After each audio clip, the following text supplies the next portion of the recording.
Ok, donc nous sommes à la deuxième vidéo des pièges à éviter absolument.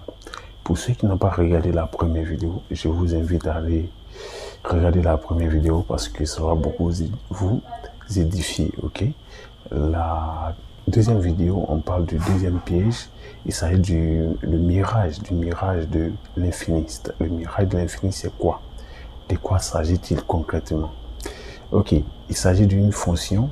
Une fonction peut avoir une limite infinie. Elle explose. En un mot, on dit que la fonction explose dans notre jargon. Ou ne pas avoir de limite du tout. On dit qu'elle aussi. Si vous retenez ça, c'est déjà un point essentiel. Avant de passer à l'explication détaillée, sachez qu'une fonction qui a une limite infinie, on dit que la fonction elle explose. Une fonction qui n'a pas du tout de limite, on dit qu'elle a aussi. Vous allez comprendre ça tout à l'heure. Ces deux situations sont radicalement différentes. Ok? Beaucoup de personnes, pourquoi je parle de ce piège? Parce que beaucoup d'élèves confondent ce qu'on appelle une fonction admet une limite infinie et une fonction qui n'admet pas de limite. Ils pensent que ça signifie la même chose. Non. Quand la limite est infinie, c'est qu'il y a une limite. Moi, j'ai fait même cette erreur aussi lorsque j'étais en terminale. Je pensais que lorsqu'on trouvait infini, ça veut dire que la fonction n'admet pas de limite. Et qu'il faut forcément trouver un nombre réel pour se rassurer que la fonction admet une limite. Donc, ceci dit, on va passer à une explication et j'espère que vous allez comprendre. Ça va être l'explication détaillée, comme je l'ai appelé. Ok?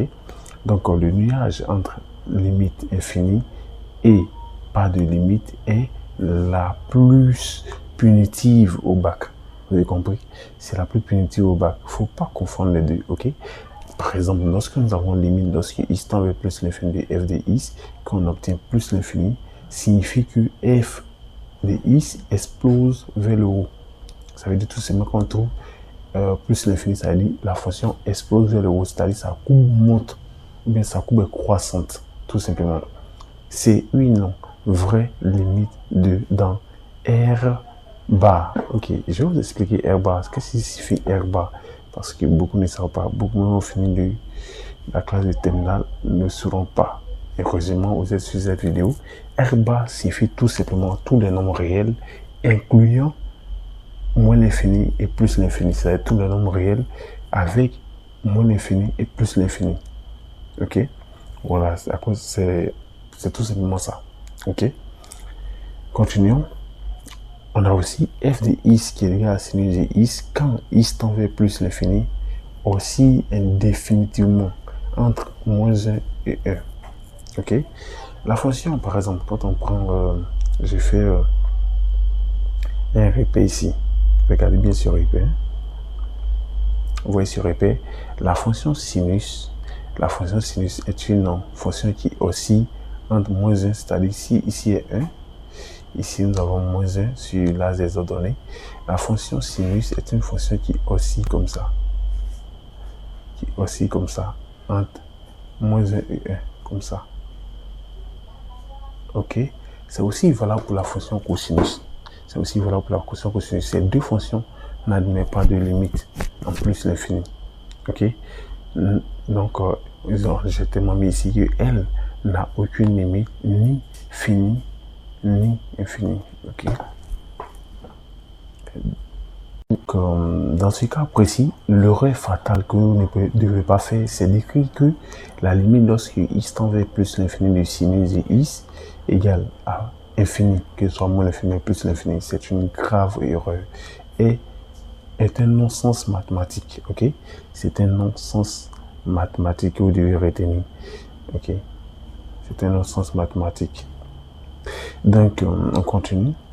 C'est un non-sens mathématique, comme je disais, et fait perdre tous les points. Parce qu'un professeur de maths, quand il voit ça, ça l'énerve. C'est comme si tu disais que, je donne que l'exemple là, on fait quelque chose qui n'existe pas, et puis tu dis ça existe. Si tu dis ça existe, c'est énervant, tu vois. Ils t'ont déjà expliqué au cours que ça n'existe pas. Donc, on a le cas vicieux aussi, que vous devez retenir. Par exemple, le cas vicieux, de quoi s'agit-il concrètement? On a la limite lorsque x tend vers plus l'infini du cosinus de x n'existe pas, comme je le disais non plus, comme tout à l'heure.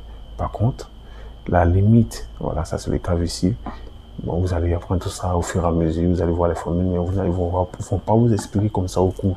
Moi, je prends la peine de vous expliquer concrètement, de rentrer en profondeur de chaque notion. Et ici, c'est les 10 pièges, par exemple, mais je fais aussi des cours pour vous expliquer.